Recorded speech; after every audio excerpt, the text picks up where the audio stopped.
तो बच्चों आज हम लोग एसएसटी पढ़ेंगे और एसएसटी में हिस्ट्री पढ़ेंगे। हिस्ट्री का फर्स्ट चैप्टर है rise of nationalism in Europe. Europe में राष्ट्रवाद का उदय। हम लोग इसे थोड़े पीछे से इसके बैकग्राउंड को समझते हुए पढ़ेंगे। मैं आपको 1750 से स्टार्ट करूंगा, फिर 1789 में ले जाऊंगा फ्रेंच रेवोल्यूशन, उसके बाद 1799 नेपोलियन का फ्रांस में आना, और फिर 1815 वाटरलू में नेपोलियन का हार जाना, और इसी तरीके से क्रोनोलॉजिकल वे में हम लोग इसे पढ़ना चालू करेंगे। तो सबसे पहले हम लोग थोड़ा नेशनलिज्म यूरोप में क्यों आया इसके बैकग्राउंड को समझ लेते हैं। तो बच्चों यूरोप में नेशनलिज्म के उदय के कारण को समझने के लिए हमें यूरोप के शासन व्यवस्था और समाज को समझना पड़ेगा। उस समय शासन व्यवस्था एरिस्टोक्रेसी थी, यानी कि राजा का शासन यूरोप में था और राजा केवल अपने कल्याण को सोचता था, जनता के बारे में उसकी सोच बिल्कुल ही नकारात्मक थी। फिर हमारा समाज दो भागों में बटा हुआ था। पहला भाग था एरिस्टोक्रेसी का और दूसरा पीजेंट्री यानी किसानों का। एरिस्टोक्रेसी में जो अभिजात्य वर्ग थे इनकी संख्या बहुत कम थी। दे वेयर स्मॉल ग्रुप्स, इनकी संख्या कम थी, छोटे ग्रुप में ये थे। They where land owning classes, इनके पास जमीनें थी। दे स्पोक फ्रेंच, ये फ्रेंच भाषा का प्रयोग करते थे और अपने आप को दूसरों से श्रेष्ठ मानते थे। They were connected by marital relations, और ये आपस में ही शादी विवाह के बंधन से जुड़े रहते थे और इस तरह इनमें एकता थी। They had a common way of life style, और इनके जिंदगी जीने का ढंग एक समान था।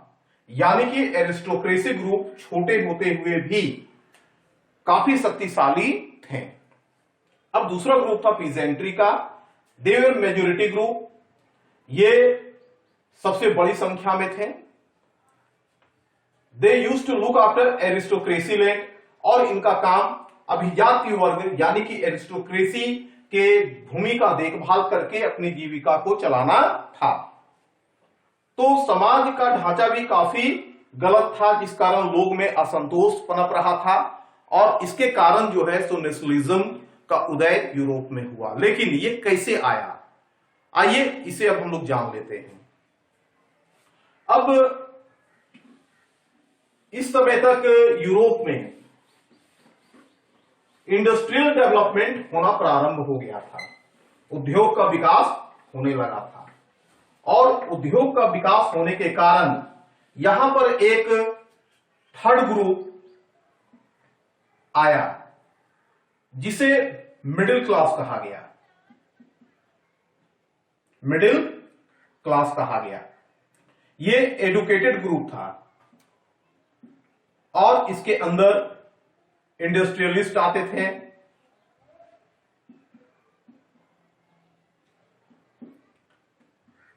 इसमें डॉक्टर थे, इसके अंदर क्लर्क थे,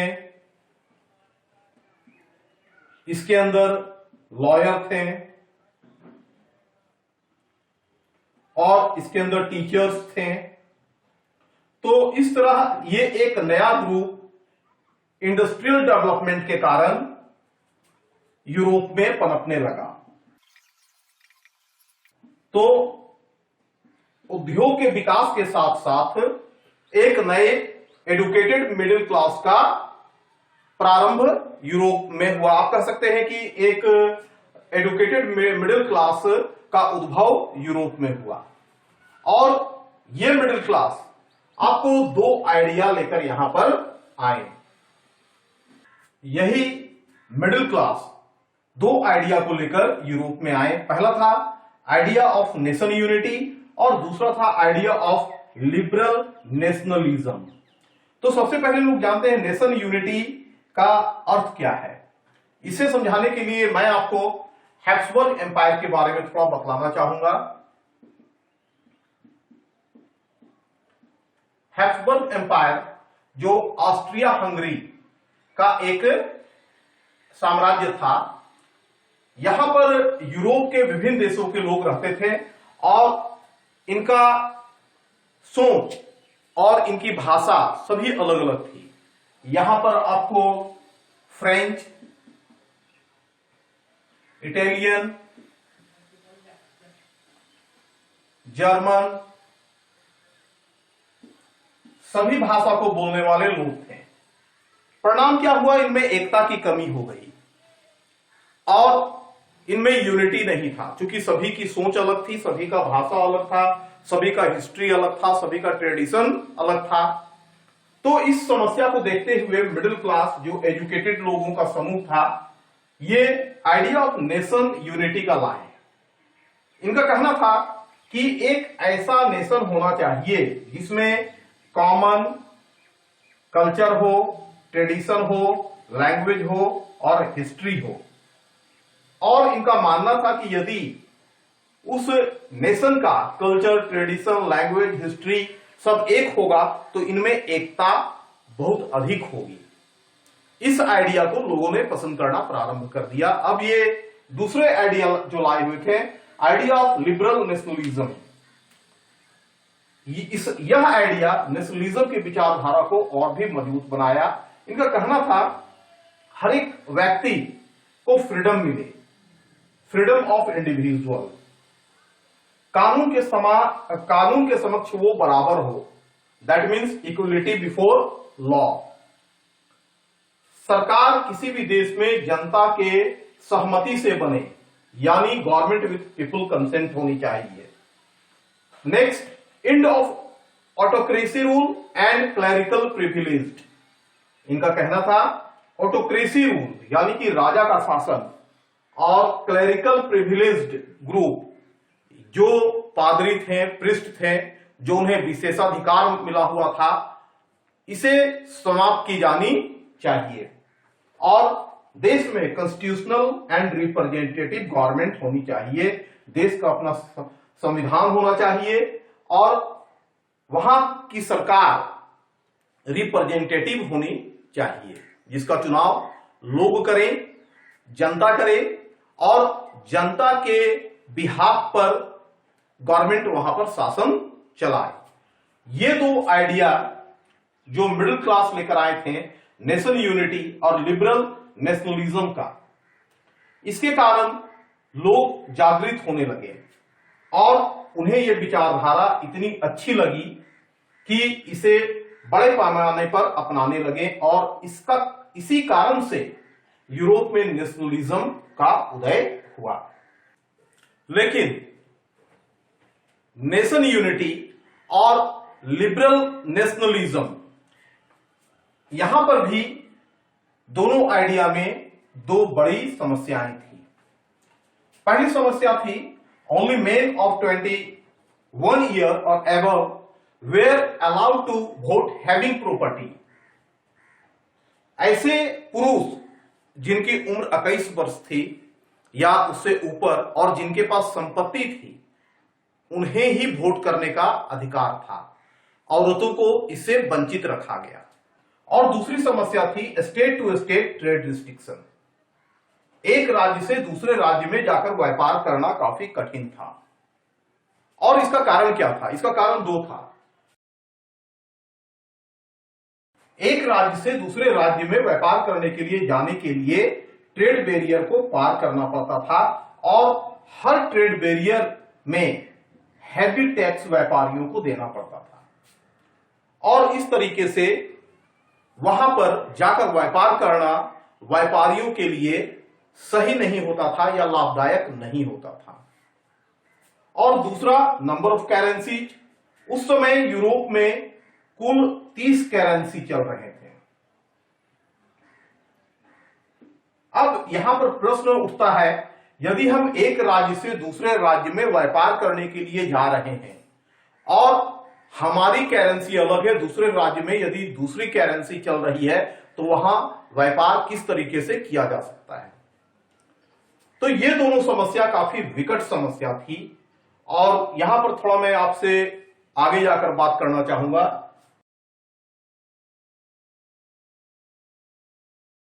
तो 1834 में पर्सिया ने एक कस्टम यूनियन को बनाया, उसका नाम रखा जॉलवेरिन। और आगे चलकर ढेर सारे जर्मन स्टेट्स भी जॉलवेरिन में आकर जुड़ने लगे। अब जॉलवेरिन ने क्या किया, सबसे पहले इसने ट्रेड बैरियर को समाप्त कर दिया, यानी अब एक राज्य से दूसरे राज्य में जाकर व्यापार करना सरल हो गया। और दूसरी सबसे बड़ी समस्या, नंबर ऑफ करेंसीज को इसने घटाकर केवल 2 कर दिया, 2 करेंसी। अब करेंसी की अनियमितता भी लगभग समाप्त हो गई और इस तरीके से व्यापार करना अब सरल हो गया। तो इस तरीके से जो मिडिल ग्रुप जो थे, यह कहा जा सकता है कि मिडिल ग्रुप के विचारधाराओं के कारण ही यूरोप में नेशनलिज्म यानी कि राष्ट्रवाद का उदय हुआ और इन्हीं सब बातों से प्रेरित होकर फ्रांस में 1789 में फ्रेंच रेवोल्यूशन हुई। तो बच्चों, अब हम लोग इन 4 प्रश्नों के उत्तर बड़े आसान तरीके से दे सकते हैं। Question number 1, how did nationalism rise in Europe? Europe में नेशनलिज्म का उदय कैसे हुआ? Question number 2, who brought the idea of nationalism? Nationalism के आइडिया को कौन लाए? आप जान चुके हैं, educated middle class. What is the idea of nation unity? Nation unity का आइडिया क्या है, आप जानते हैं। What is the idea of liberal nationalism? Liberal nationalism का आइडिया क्या है? आप इन चारों प्रश्न के उत्तर दे सकते हैं। आप कमेंट बॉक्स में इन प्रश्नों के उत्तर लिखकर मुझे भेजें ताकि मैं भी समझ सकूं कि आपने क्या समझा है। आइए अब आगे बढ़ते हैं। अब हम लोग सबसे पहले नेशनलिज्म के मीनिंग को समझते हैं। तो नेशनलिज्म का अर्थ होता है अपने देश को प्यार करना, अपने सभ्यता को प्यार करना, अपनी संस्कृति को प्यार करना, अपने इतिहास को प्यार करना। मैंने नेशन यूनिटी में बतलाया था कि एक ऐसा नेशन जहां पर कॉमन कल्चर हो, ट्रेडिशन हो, हिस्ट्री हो, लैंग्वेज हो और इन्हें प्यार करना ही नेशनलिज्म कहलाता है। और ये विचारधारा काफी पॉपुलर हो गई और इसी कारण से 1789 में फ्रेंच रेवोल्यूशन हुई।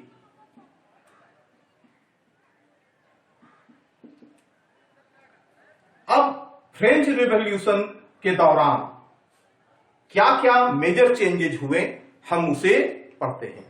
क्लास 9 में हम लोग ऑलरेडी फ्रेंच रेवोल्यूशन के हिस्ट्री को पढ़ चुके हैं। क्लास 10th में हमें पढ़ना है what were the major changes that we saw during the French Revolution. आइए उन मेजर चेंजेस को अब देखते हैं। तो फ्रेंच रेवोल्यूशन के दौरान जो मेजर चेंजेस हुए वे इस प्रकार हैं। सबसे पहले पावर ट्रांसफर हुआ, power transfer from monarch to common people. Monarch यानी कि राजा के शक्ति का हस्तांतरण साधारण जनता में हो गया। Number 2, people adopted new flag. लोग अपने देश यानी कि फ्रांस के लिए एक ट्राई कलर के रूप में नए झंडे को एडॉप्ट किया। यह झंडा ट्राई कलर का था, 3 रंगों का। Third, French became national language. French को राष्ट्रभाषा बना दी गई। Number 4, state general was elected by the common people and renamed national assembly. साधारण लोगों के द्वारा स्टेट जनरल चुना गया और उसका नाम बदलकर नेशनल असेंबली कर दिया गया। यहां पर आप थोड़ा सा ध्यान दें, इस समय फ्रांस में 3 स्टेट थे, फर्स्ट स्टेट, सेकेंड स्टेट और थर्ड स्टेट। यह था फर्स्ट स्टेट, यह था सेकेंड स्टेट और यह था थर्ड स्टेट, जहां कॉमन पीपुल थे, कॉमन पीपुल थे। इनकी संख्या सर्वाधिक थी। इन्होंने अपने में से स्टेट जनरल को चुना और बाद में इसका नाम बदलकर नेशनल असेंबली कर दिया। और फिफ्थ जो मेजर चेंजेस हुए, new national anthem was composed end of taken. France के लिए एक नया नेशनल एंथम राष्ट्रगान को कंपोज किया गया, बनाया गया और लोग देश के प्रति समर्पित रहने का शपथ यानी कि ओथ लिए। Internal custom duties were removed. France के अंदर व्यापार करने के लिए एक क्षेत्र से दूसरे क्षेत्र तक जाने में जो टैक्स पे करना पड़ता था, कर देना था, उसे हटा दिया गया। और seventh, idea of nationalism was taken to the other part of Europe by French armies. France में जब फ्रेंच रेवोल्यूशन सफल हो गया, वहां पर नेशनलिज्म आ गया, तो फ्रेंच आर्मी ने सोचा कि इस आइडिया को फ्रांस में क्यों रखा जाए। यहां पर राजा का शासन खत्म हो गया, तो यूरोप में, सारी यूरोप में राजा का शासन समाप्त हो जाना चाहिए और इसलिए ये आइडिया ऑफ नेशनलिज्म, राष्ट्रवाद के विचारधारा को यूरोप के अन्य भाग में भी ले गए। तो इस प्रकार जो मेजर चेंजेस हुए फ्रेंच रेवोल्यूशन के दौरान, वे चेंजेस ये हैं। आप इसे अच्छे तरीके से याद कर लें, बड़ा ही इंपॉर्टेंट क्वेश्चन है। What were the major changes during the French Revolution? आपको आंसर में ये सभी पॉइंट को मेंशन करना है। फ्रांस में डेमोक्रेटिक सेटअप ज्यादा समय तक नहीं रहा और मात्र 10 वर्षों के बाद यानी कि 1799 में नेपोलियन बोनापार्ट, जो एक डेस्पोटिक रूलर था, इसने फ्रांस पर कब्जा कर लिया। नेपोलियन तानाशाह जरूर था, लेकिन उसने कुछ बहुत प्रमुख सुधार भी फ्रांस में किए और इसे उसने एक कोड के रूप में संकलित किया और 1804 में उन सुधारों को सिविल कोड के नाम से एक जगह लिखा गया। चूंकि इसे बनाने वाला नेपोलियन था और इसी कारण इस कोड को नेपोलियनिक कोड के नाम से भी जाना जाता है। नेपोलियन का यह काम काफी बेहतर था, इस कारण कुछ लोग नेपोलियन को हीरो के रूप में भी मानते हैं। तो सिविल कोड या नेपोलियनिक कोड के प्रमुख सुधार क्या क्या थे, आइए इसे जानते हैं। सबसे पहला, इक्वलिटी बिफोर लॉ, कानून के समक्ष समानता। नेपोलियन ने हर एक लोग को कानून के समक्ष समानता दिया। Second, right to property, Napoleon सभी को संपत्ति का अधिकार दिया, हर व्यक्ति संपत्ति अब रख सकते थे। He removed feudal system, feudal system को हटा दिया गया। सामंतवादी बिना मूल्य का जो मजदूरी होता था, जो किसानों के द्वारा लिया जाता था, नेपोलियन ने उसे समाप्त कर दिया। फ्रीड पीजेंट फ्रॉम सर्फडम, जो गुलाम किसान थे उन्हें भी गुलामी से मुक्त कर दिया। रिमूव्ड गिल्ड रिस्ट्रिक्शंस, व्यापार के लिए जो गिल्ड रिस्ट्रिक्शन था उसे हटा दिया। अब कोई भी आदमी बड़े सरल तरीके से फ्रांस के अंदर व्यापार कर सकते थे। और last, transportation and communications were largely developed, transportation और कम्युनिकेशन, यातायात और संचार के साधन का बहुत अधिक विकास किया गया। तो अपने इस कोड और इस सुधार के लिए नेपोलियन को फ्रांस के लोग हीरो के रूप में भी देखते हैं। लेकिन इसका तात्पर्य यह नहीं कि सिविल कोड या नेपोलियनिक कोड के द्वारा केवल सुधार ही लाया गया। इस सुधार के कुछ ड्रॉबैक्स भी थे, आइए उसे जानते हैं। सबसे पहले ड्रॉबैक थी कि नेपोलियन ने टैक्स को बहुत अधिक बढ़ा दिया था लोगों पर, increased tax a lot on the people. Number 2, he also imposed censorship. Censorship का मतलब है कि आप नेपोलियन के अगेंस्ट में कुछ नहीं बोल सकते हैं, लिख सकते हैं, किसी भी तरह का कोई प्रचार भी नहीं कर सकते हैं। यदि आप ऐसा करेंगे तो नेपोलियन उस पर एक्शन लेगा। Third, force to join army, Napoleon अपनी सेना को बहुत अधिक बढ़ाना चाहता था, इसलिए हर युवक को वो आर्मी में भर्ती करने लगा, क्योंकि उसका ड्रीम था सारे यूरोप को जीतना। ये 3 बहुत ही मेजर ड्रॉबैक्स हैं। These 3 are major drawbacks of civil code of 1804। इसके इस विस्तारवादी नीति के कारण ब्रिटेन, पर्सिया, ऑस्ट्रिया और रसिया, और ये चारों मिलकर 1815 को नेपोलियन पर आक्रमण कर दिया और उसे वाटरलू के युद्ध, वॉर ऑफ वाटरलू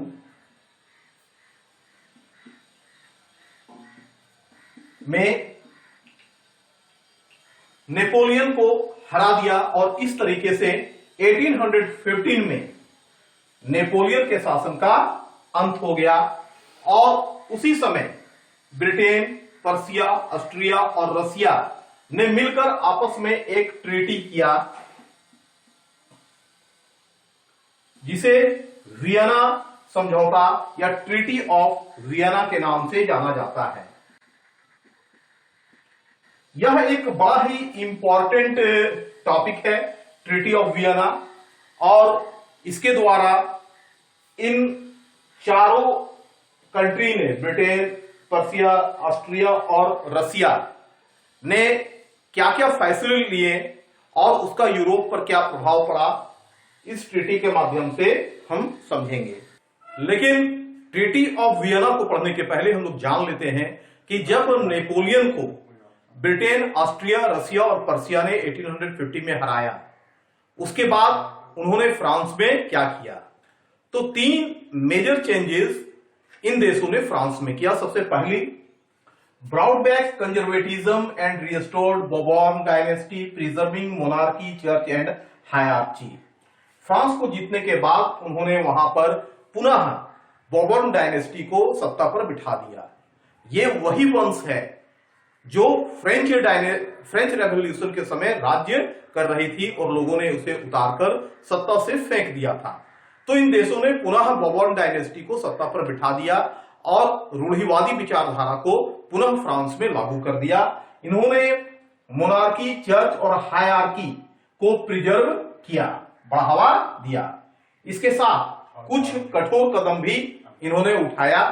इन्होंने नो क्रिटिसिज्म, कोई आलोचना नहीं, और डिसएग्रीमेंट पॉलिसी, किसी भी तरह की असहमति नहीं की नीति को लाया।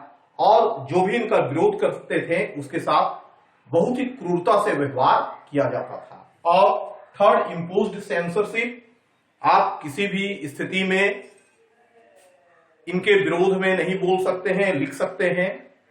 तो इन तीनों कामों को ब्रिटेन, रसिया, ऑस्ट्रिया और पर्सिया ने फ्रांस में किया। मुख्य उद्देश्य था फ्रांस के विस्तारवादी नीति, एक्सपेंशन को रोकने के लिए ये सब कदम इन देशों ने उठाया था। अब इन्होंने 1850 में ही वियना ट्रीटी किया और उसके प्रमुख प्रावधान क्या थे उसे हम लोग यहां पर पढ़ेंगे। आइए इस टॉपिक को समझते हैं। सबसे पहला प्रोविजन था, Bourbon dynasty was restored in France. 1789 में फ्रेंच रेवोल्यूशन के बाद बोर्बोन डायनेस्टी को हटा दिया गया था। उसी वंश को फिर से फ्रांस में रिस्टोर कर दिया गया, यानी कि सत्ता सौंप दी गई। सेकेंड प्रोविजन थे, states were set up on the boundaries of France to prevent its expansion in future. France के सीमा पर ढेर सारे स्टेट्स बना दिए गए ताकि भविष्य में फ्रांस के विस्तारवादी नीति को रोका जा सके। एंड थर्ड प्रोविजन थे ट्रीटी ऑफ वियना के, Persia got some important territories on its western part.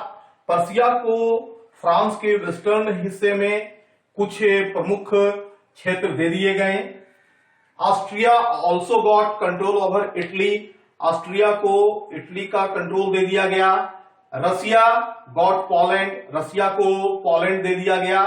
and confederation of 39 states which had been set up by Napoleon was left untouched। और नेपोलियन के द्वारा जो 39 स्टेट्स का confederation बनाया गया था उसे अछूता छोड़ दिया गया।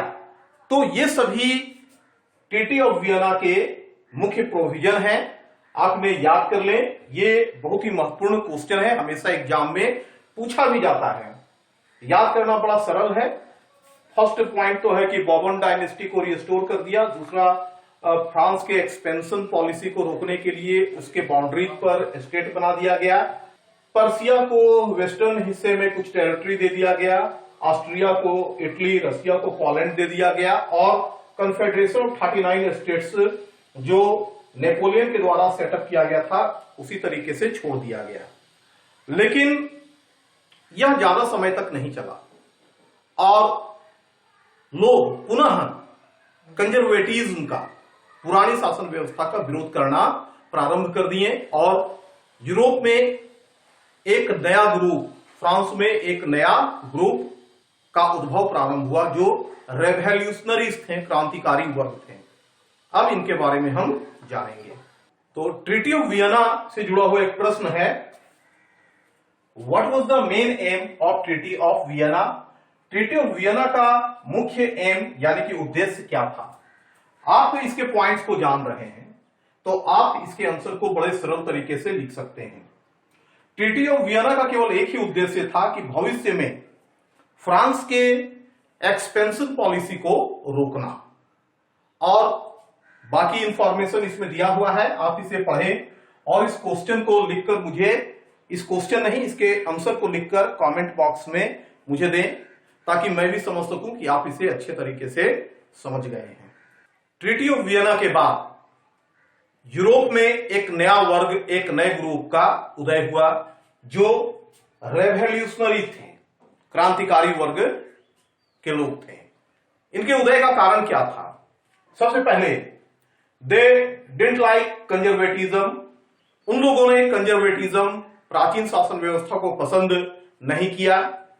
और इसका दूसरा कारण था they wanted to restore democracy. वे डेमोक्रेसी को रीस्टोर करना चाहते थे, पुनः लाना चाहते थे। और इसी कारण इनका उद्भव हुआ जो सामान्यतः मिडिल एजुकेटेड क्लास के लोग थे, जैसा कि मैंने आपको पहले बतलाया है। और उनका एम था they wanted to spread nationalism. वे राष्ट्रवाद को फैलाना चाहते थे। They opposed monarchy. वे मोनार्की का विरोध करते थे। They wanted freedom. वे स्वतंत्रता चाहते थे। They wanted the end of autocratic rule. और निरंकुश शासन तंत्र का अंत चाहते थे। They wanted to establish nation state. और वे एक नेशन स्टेट की स्थापना करना चाहते थे। मैंने आपको पहले बताया कि नेशन स्टेट किसे कहते हैं। नेशन स्टेट का अर्थ होता है एक ऐसा स्टेट जहां के लोगों का कल्चर, ट्रेडिशन, लैंग्वेज, हिस्ट्री सब एक हो। तो रेवोल्यूशनरी का यह उद्देश्य था नेशन स्टेट को एस्टेब्लिश करना।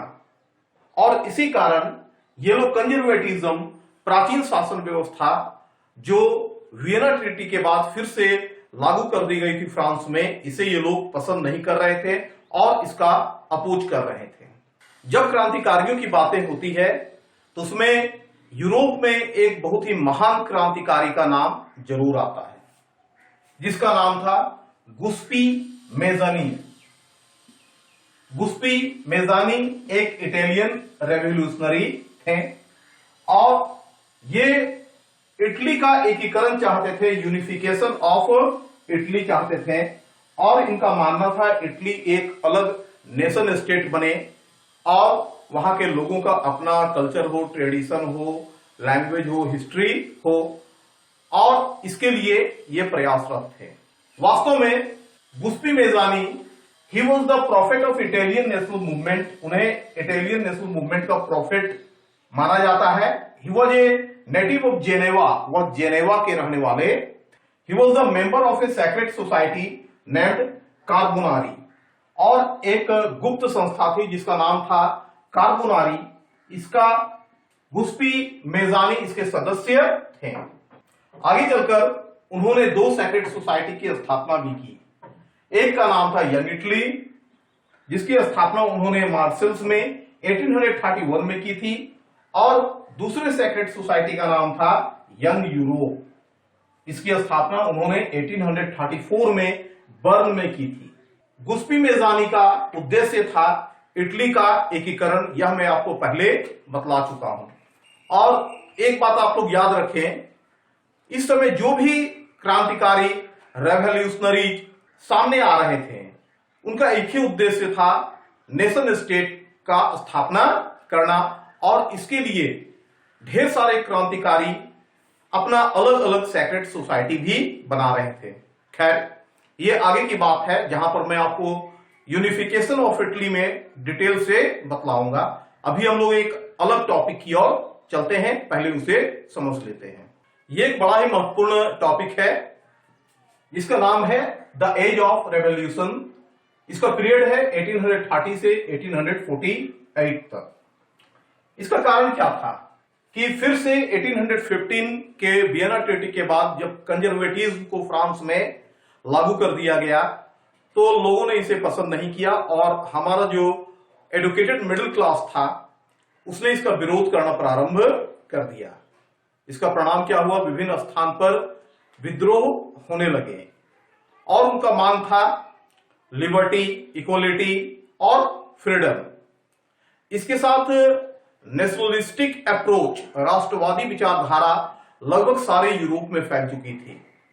France, Italy, Germany, Ireland, Poland, हर जगह पर लोग स्वतंत्रता की मांग करने लगे थे, और इसी कारण से 1830 से लेकर 1848 तक अनेक रेवोल्यूशन हुए, और यही कारण था कि इस पीरियड को द एज ऑफ रेवोल्यूशन कहा जाता है। मैं आपको यहां पर दो प्रमुख रेवोल्यूशन के बारे में बतलाऊंगा। 1830 का जुलाई रेवोल्यूशन, और इसके साथ Greek revolution. July revolution Brussels में 1830 में स्टार्ट हुआ। It was started in 1830 in Brussels, and Brussels was the capital of Belgium. Brussels Belgium का कैपिटल था, और ये सभी they were under United Kingdom of Netherland, और ये यूनाइटेड किंगडम ऑफ नीदरलैंड के अधीन थे। वहां पर के रेवोल्यूशनरी क्रांतिकारियों का डिमांड था फ्रीडम। इसका परिणाम क्या हुआ? बॉबर्न किंग को सत्ता से उतार कर फेंक दिया गया, जिन्हें 1815 में वियना ट्रीटी के बाद फिर से गद्दी पर बैठा दिया गया था। लुइस फिलिपी को हेड के रूप में, मुख्य के रूप में लाया गया, और वहां पर कॉन्स्टिट्यूशनल मोनार्की सेटअप किया गया।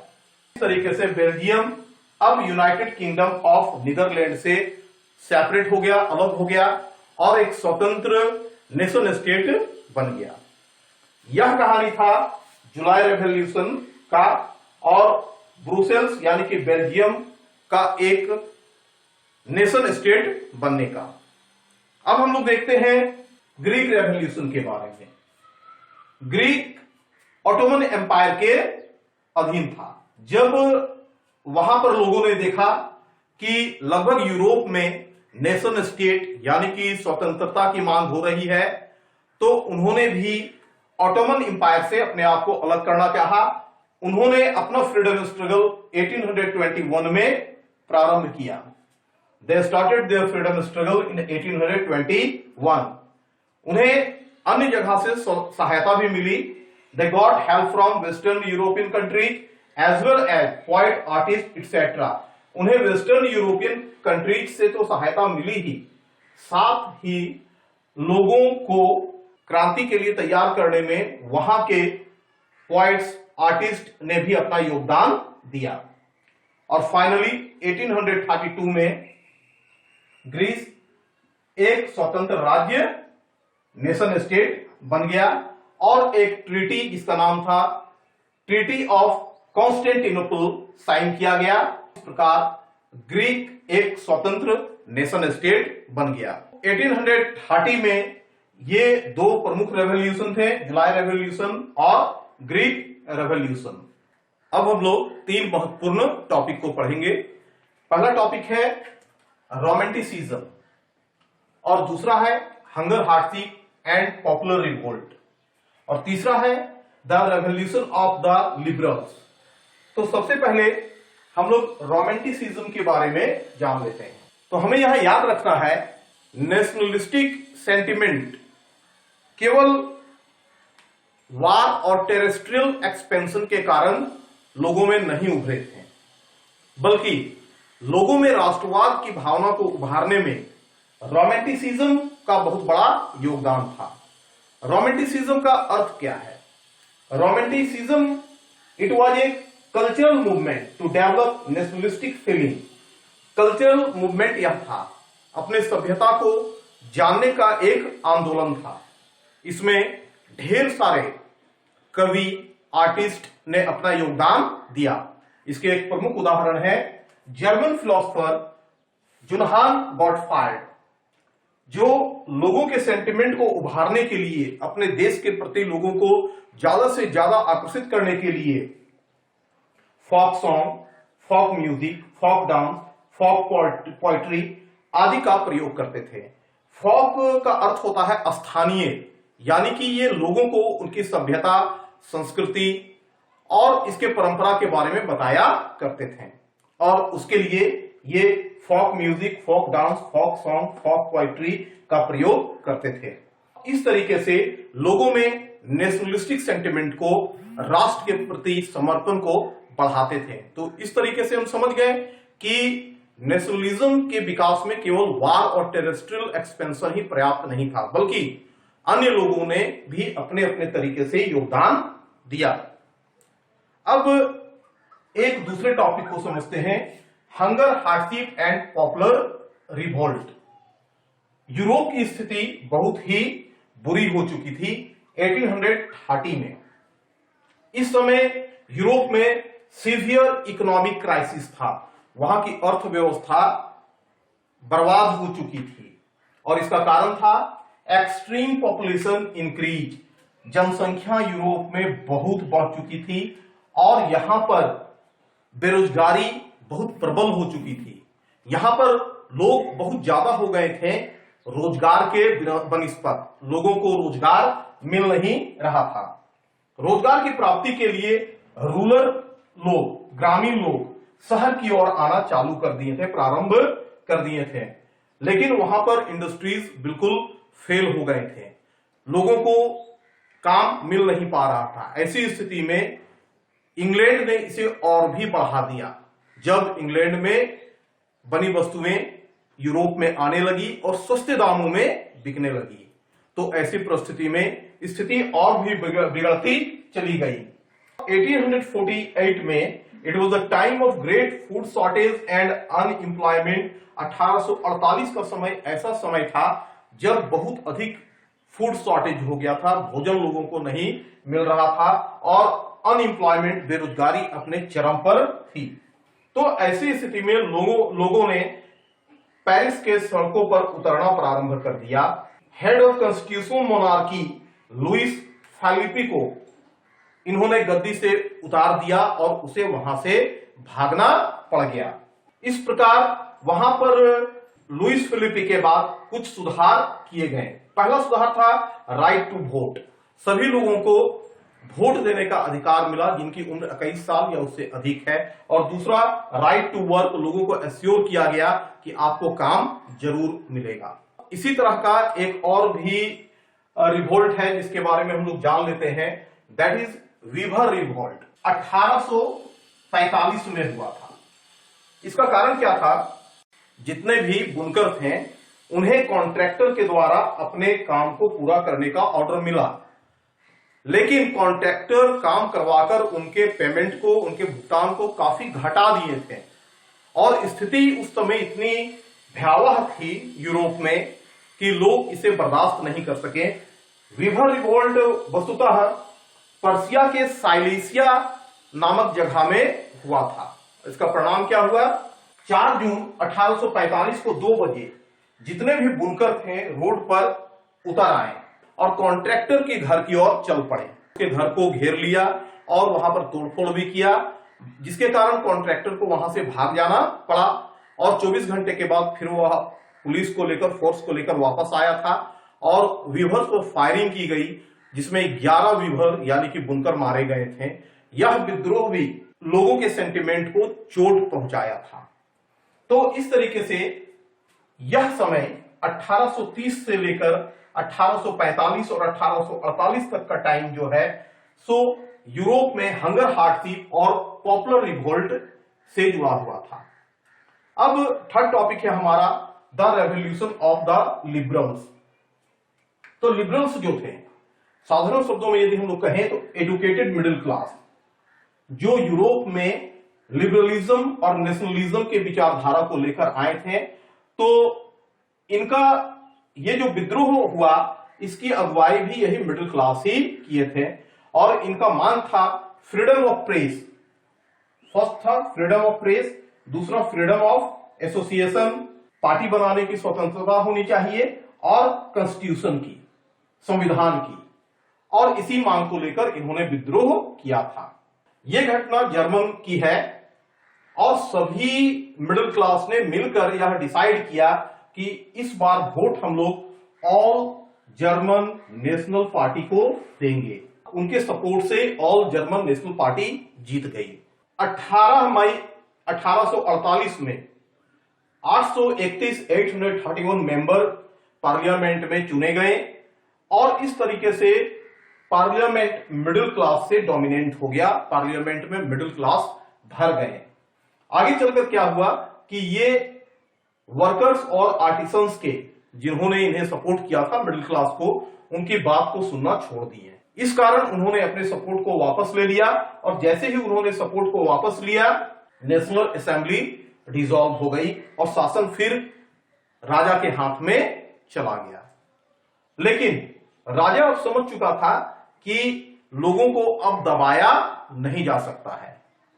इस कारण उसने कुछ सुधार भी किए। पहला, he removed serfdom and bonded labour. गुलामी को राजा ने हटा दिया। बॉन्डेड लेबर जो था, आपको अपने से ऊपर के वर्ग में काम करना ही है, इसे भी उसने हटा दिया। और दूसरा सुधार किया, he guaranteed autonomy to the Hungarians. वो हंगरी को ऑटोनॉमी दे दिया, स्वायत्ता दे दिया और अब हंगेरियन अपना राज्य बनाने के लिए बिल्कुल स्वतंत्र थे। तो इस तरीके से जर्मन में इस तरह की स्थिति लगातार चलती रही। तो हमारा ये 3 topic, romanticism, hunger hardship and popular revolt और third the revolution of the liberals clear हो चुका है।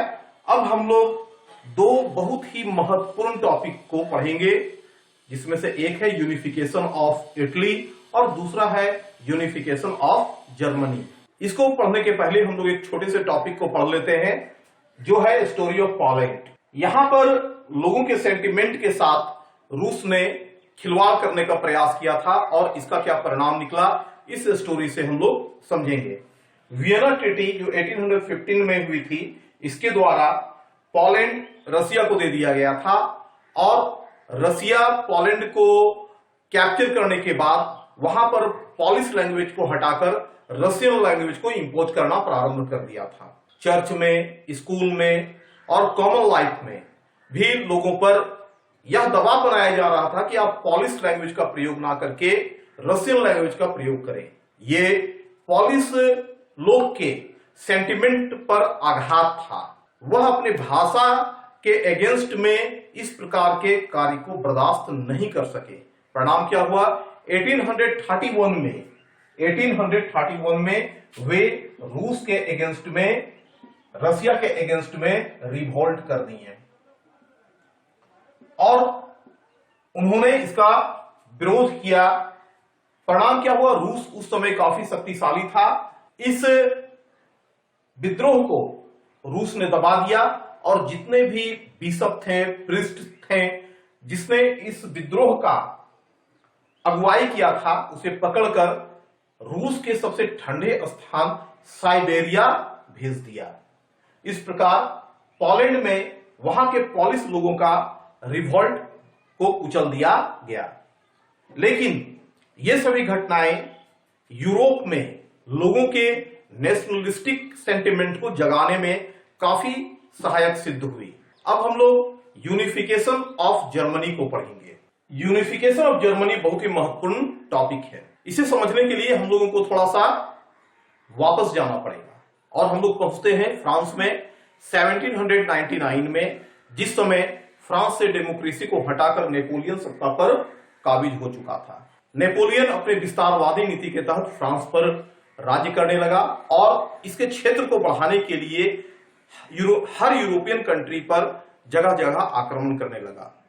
इसी क्रम में उसने जर्मन पर भी आक्रमण किया। उस समय जर्मनी की स्थिति बहुत अच्छी नहीं थी। पूरा जर्मन क्षेत्र 300 से अधिक स्वतंत्र राज्यों में बटा हुआ था। उसमें सबसे बड़ा राज्य का नाम था पर्सिया।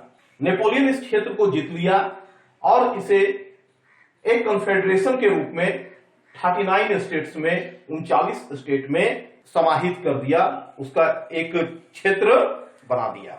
और नेपोलियन ही वह व्यक्ति था जिसने यूनिफाइड जर्मनी के विचारधारा को लोगों के सामने रखा। लेकिन 1815 में वाटरलू के युद्ध में नेपोलियन की हार हो गई और फिर यह बात समाप्त हो गई। अब फ्रांस में जुलाई 1830 में जो रेवोल्यूशन हुई, इससे प्रेरित होकर जर्मन के लोगों ने भी चाहा कि जर्मन भी एक नेशन स्टेट के रूप में या एक यूनिफाइड जर्मनी के रूप में बन जाए।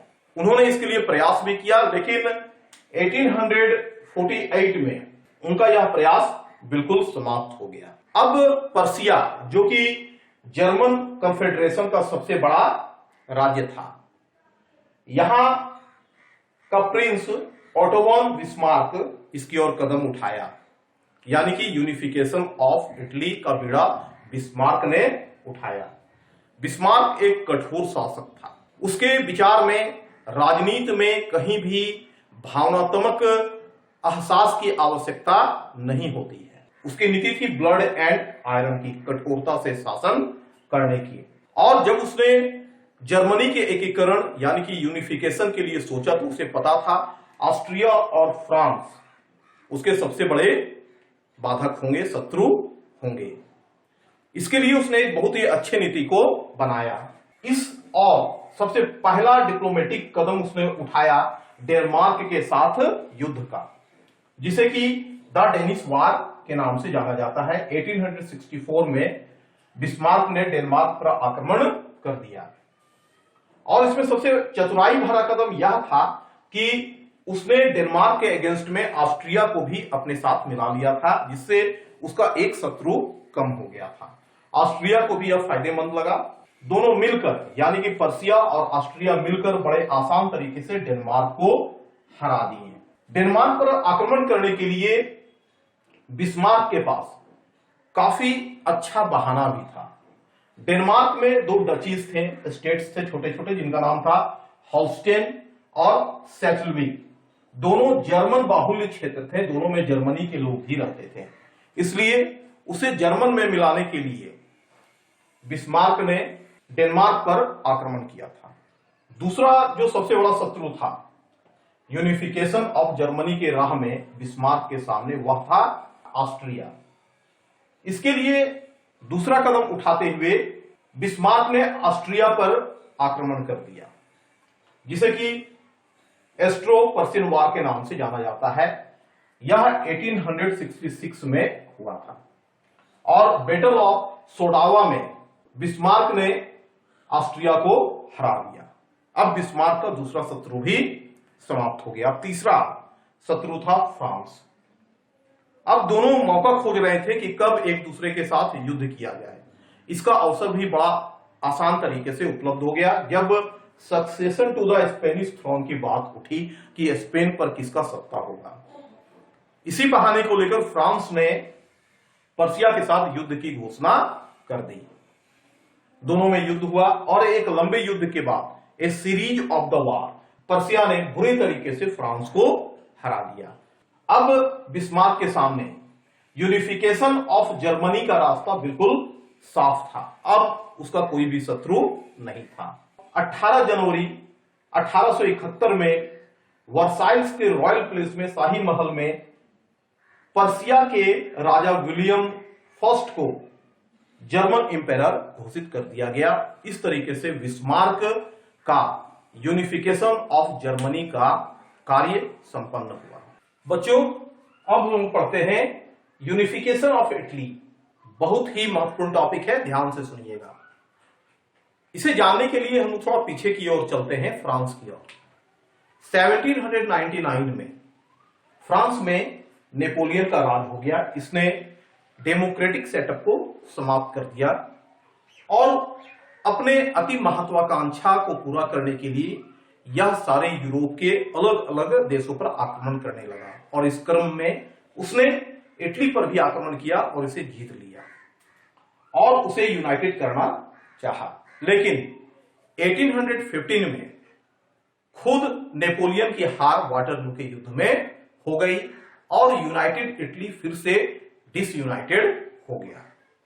19वीं सेंचुरी में इटली 7 बड़े बड़े स्टेट्स में बटा हुआ था और केवल सार्डिनिया और पाइडमोंट ही ऐसे राज्य थे जहां पर इटालियन रूलर थे। इसके अलावा अन्य राज्यों में अलग अलग रूलर थे जो इटालियन नहीं थे। जैसे नॉर्थ में ऑस्ट्रिया और हैब्सबर्ग एम्पायर था, सेंटर में पोप का राज था, साउथ में बॉर्बन किंग ऑफ स्पेन थे जिनकी लैंग्वेज, कल्चर, ट्रेडिशन और हिस्ट्री सभी कुछ बिल्कुल अलग अलग थी। आगे चलकर नेशनलिज्म सारे यूरोप में फैलने लगा। इटली के लोगों ने भी इटली को नेशन स्टेट बनाना चाहा। इसके लिए 1830 में गुस्पी मैजनी करके एक बहुत बड़े रेवोल्यूशनरी थे, क्रांतिकारी थे, जिन्होंने पहली बार यूनिफिकेशन ऑफ इटली के एकीकरण का प्रयास किया और इसके बारे में मैं आपको पहले पढ़ा चुका हूं। आप इसके बारे में ज्यादा जानना चाहते हैं तो पीछे जाकर रिवाइज कर लें। हालांकि मैं थोड़ा सा आपको बतला देता हूं। ये एक सेक्रेट सोसाइटी कार्बोनारी के मेंबर थे और आगे चलकर 2 अन्य सेक्रेट सोसाइटी भी बनाए जिसका नाम था यंग इटली और यंग यूरोप। लेकिन अपने सभी प्रयास के बावजूद ये असफल रहे। एज ऑफ रेवोल्यूशन 1830 से 1840 तक 48 तक माना जाता है और 48 तक आते आते यहां पर जितने भी प्रयास इटली के एकीकरण के किए गए वो असफल होता चला गया। अब यहां से यूनिफिकेशन ऑफ इटली का सही कहानी प्रारंभ होता है जब 1852 में कैमेलियो बेंसो डी काबूल का पदार्पण यूनिफिकेशन ऑफ इटली के लिए होता है। ये सार्डिनिया, पाइडमोंट और सेवोय किंगडम के चीफ मिनिस्टर थे, बहुत ही योग्य व्यक्ति हैं। इन्होंने यूनिफिकेशन ऑफ इटली का बीड़ा उठाया और इनका सबसे पहला काम था, क्या था? Kabul first diplomatic step was to support the refugee of Lombardy and Venetia when their despotic king captured their property। जब लोम्बार्डी और वेनेसिया के तानाशाह राजा ने वहां के रिफ्यूजी के संपत्ति को जब्त कर लिया तो इसका विरोध सबसे पहले काबूल ने किया। इससे कोई बहुत फायदा नहीं हुआ लेकिन सारे यूरोप में काबूल की एक पहचान बन गई। अब सेकेंड स्टेप क्या था? काबूल सारे यूरोप से सिंपैथी प्राप्त करना चाहता था और इसका मौका उसे क्रीमियन वार के बाद मिला, क्रीमिया के युद्ध के बाद मिला और पेरिस में जो शांति पीस कॉन्फ्रेंस हुआ, शांति समझौता हुआ, वहां पर इस सिंपैथी को प्राप्त करने में काबूल सफल हुआ। अब काबूल को पता था यूनिफिकेशन ऑफ इटली के मार्ग में 2 बहुत बड़े बाधा है, पहला ऑस्ट्रिया और दूसरा फ्रांस। उसे पता था ये दोनों कभी भी यूनिफिकेशन ऑफ इटली के उसके स्वप्न को पूरा नहीं होने देंगे। इसके लिए उसने पहला कदम क्या बढ़ाया कि उसने ऑस्ट्रिया को आइसोलेट करने का, अलग थलग करने का प्रयास किया और इसके लिए उसने फ्रांस के एम्पायर नेपोलियन थर्ड के साथ एक एग्रीमेंट किया जिसे कि हम कोलंबियस एग्रीमेंट के नाम से भी जानते हैं। और फ्रांस के साथ समझौता करके काबूल आक्रमण कर देता है ऑस्ट्रिया पर। यानी कि सार्डिनिया और फ्रांस दोनों का ट्रूप्स मिलकर आक्रमण कर देता है ऑस्ट्रिया पर और उसे हरा देता है। इससे काबूल को लोम्बार्डी का फायदा होता है, उसे लोम्बार्डी मिल जाता है। अब 1860 का समय आता है। यहां पर एक नया व्यक्तित्व यूनिफिकेशन ऑफ इटली के राह में प्रवेश करता है, जिसका नाम था गैरिबाल्डी। गैरिबाल्डी अपने 1000 सोल्जर्स के साथ, जो लाल शर्ट पहने हुए थे, मार्च करता हुआ जेनेवा से सिसिली की ओर बढ़ता है और जुलाई 1860 में वह सिटी ऑफ नेपल्स के शहर में प्रवेश करता है, बिना एक भी गोली चलाए, बिना कोई रक्तपात किए। वहां के लोग गैरिबाल्डी का स्वागत देवदूत की तरह करते हैं और इस प्रकार वहां का जो राजा था फ्रांसिस सेकेंड, वो रोम भाग जाता है और अब सार्डिनिया में मोडेना, पर्मा और टस्केनी तीनों आ जाते हैं। अब केवल यूनिफिकेशन ऑफ इटली के लिए रोम और वेनेसिया को इटली के किंगडम में मिलाना था। अब यहां पर थोड़ा सा हम लोग यूनिफिकेशन ऑफ जर्मनी की घटनाओं को याद करते हैं। ये वही समय है जब जर्मनी के लोग भी अपने यूनिफिकेशन के लिए, अपने एकीकरण के लिए प्रयास कर रहे और पर्सिया का युद्ध ऑस्ट्रिया के साथ चल रहा था 1866 में। तो ऑस्ट्रिया को हराने के लिए सार्डिनिया ने पर्सिया का साथ दिया। हालांकि इस युद्ध में सार्डिनिया हार जाता है, लेकिन बिस्मार्क अपने वर्ड के अनुसार ऑस्ट्रिया को हराने के बाद वेनेसिया काबूल को दे देता है। अब सार्डिनिया आक्रमण कर देता है रोम पर। एक लंबी लड़ाई के बाद रोम पर सार्डिनिया का अधिकार हो जाता है और उसे इटली की राजधानी बना दी जाती है। इस तरीके से इटली का एकीकरण होता है और फिर Emmanuel second kingdom of Italy का सम्राट घोषित कर दिए जाते हैं। यह घटना 1871 की है और इस तरह 1871 में यूनिफिकेशन ऑफ इटली संपूर्ण हो जाता है। इस यूनिफिकेशन में 3 महत्वपूर्ण व्यक्तित्व के बारे में हम लोग जानते हैं। पहला गुसेपी मैज़िनी, दूसरा कैमेलियो बेंसो डी काबूल और तीसरा गैरिबाल्डी, साथ में किंग एमेनुअल सेकेंड जो सार्डिनिया के राजा थे। इन चारों व्यक्ति के अद्भुत योगदान के कारण ही यूनिफिकेशन ऑफ इटली संभव हो सका। तो बच्चों, मुझे आशा है आप इस टॉपिक को बहुत अच्छे तरीके से समझ गए होंगे। अब हम लोग 3 टॉपिक को पढ़ेंगे, जिसके बाद ये chapter rise of nationalism in Europe समाप्त हो जाएगा। तीनों टॉपिक छोटे छोटे हैं, ध्यानपूर्वक सुने। फर्स्ट टॉपिक है the strange case of Britain, second topic है विजुअलाइजिंग द नेशन और थर्ड टॉपिक है नेशनलिज्म एंड इंपीरियलिज्म। सबसे पहले हम लोग the strange case of Britain के बारे में जानते हैं। तो आपको याद रखना है कि 18th सेंचुरी के पहले स्कॉटलैंड में ब्रिटिश नेशन नहीं था। ब्रिटिश पार्लियामेंट ने 1688 में मोनार्कियल पावर को सीज कर लिया और यहां पर इंग्लैंड नेशन स्टेट बनकर उभरा।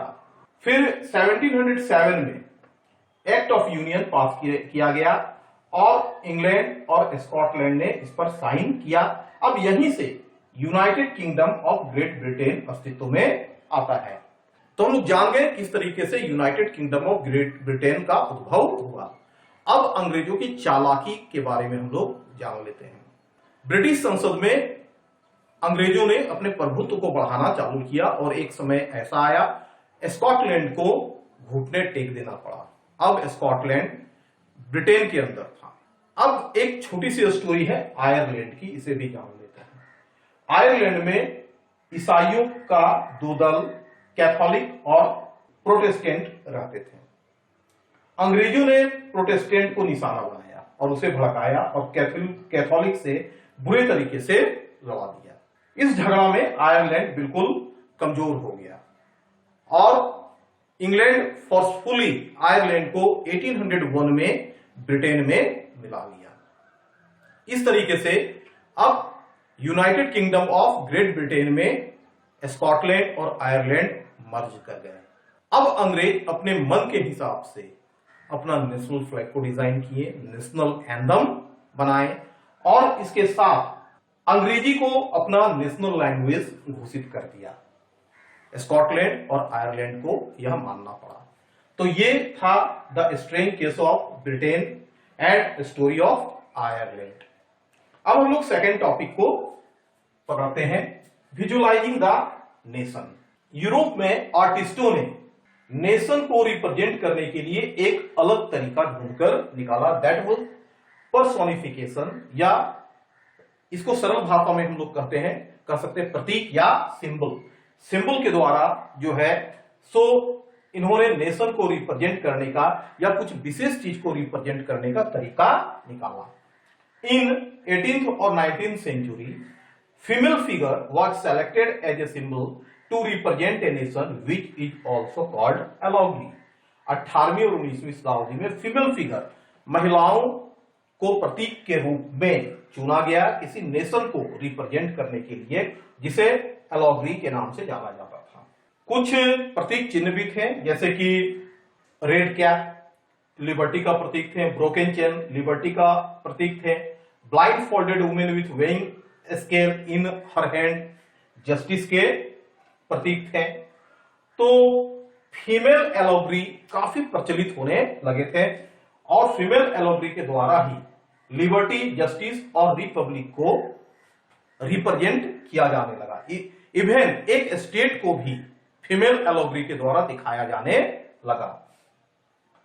जैसे फ्रांस का एलोगरी एक फीमेल थी जिन्हें मेरेनी कहा जाता था, और जर्मन के एलोगरी जो लेडी थी उन्हें जर्मेनिया के नाम से जाना जाता था। तो इस तरीके से नेशन को विजुअलाइज करने का एक अलग कॉन्सेप्ट यूरोप में आ रहा था। तो ये टॉपिक भी क्लियर हो गया, छोटा टॉपिक है। अब हम लोग नेशनलिज्म और इंपेरियलिज्म के बारे में जानते हैं। तो सबसे पहले आप जान लीजिए 1871 के बाद सबसे टेंशन का जो क्षेत्र था वो बाल्कन रीजन था। यहां पर ढेर सारे कंट्री थे, Romania, Bulgaria, Albania, Greece, Macedonia, Croatia, Slovenia, Serbia etcetera. और सबसे बड़ी बात थी कि सभी कंट्री एक दूसरे से जेलस थे और सभी अपने उन्नति और विकास को ही चाहते थे। ये बाल्कन ओटोमन एम्पायर के अंदर आता था, या इसका एक बड़ा हिस्सा ओटोमन एम्पायर के अंदर था। इस समय तक पूरे यूरोप में नेशनलिज्म का बहुत अधिक प्रादुर्भाव हो चुका था और हर एक कंट्री अब राजा के शासन को मानने से इनकार कर रहे थे और वे चाह रहे थे कि हम खुद भी एक नेशन स्टेट बन जाएं। एज ए रिजल्ट बाल्कन के सभी देश अपने आप को इंडिपेंडेंट स्टेट के रूप में घोषित करना शुरू कर दिए। यह क्षेत्र काफी महत्वपूर्ण था, जिसके कारण कुछ पावरफुल कंट्री जैसे कि रसिया, जर्मनी, ऑस्ट्रिया हंगरी और इंग्लैंड इन पर कब्जा करने का प्रयास कर रहे थे और इनका आपसी झगड़ा वर्ल्ड वॉर फर्स्ट का प्रमुख कारण बन गया। तो यह था नेशनलिज्म एंड इंपेरियलिज्म। लोग अब साम्राज्यवाद को नकार रहे थे, राष्ट्रवाद की ओर जा रहे थे, लेकिन इसका दुष्प्रभाव हमें वर्ल्ड वॉर के रूप में झेलना पड़ा और एंटी एम्पेरियल मूवमेंट भी इसी कारण से हुआ। लोग अब राजा के शासन को नकार रहे थे। सभी देश नेशन स्टेट बनना चाहते थे जहां उनका अपना लैंग्वेज हो, कल्चर हो, ट्रेडिशन हो, उनकी अपनी हिस्ट्री हो। तो बच्चों, ये था संपूर्ण exercise rise of nationalism in Europe. आप अच्छे से समझ गए होंगे, ऐसी मैं आशा करता हूं। और आप हमारे हमारे चैनल को जरूर सब्सक्राइब कर लें, इसके वीडियोज को शेयर और लाइक भी करें ताकि अन्य बच्चे भी इसे पढ़ सकें।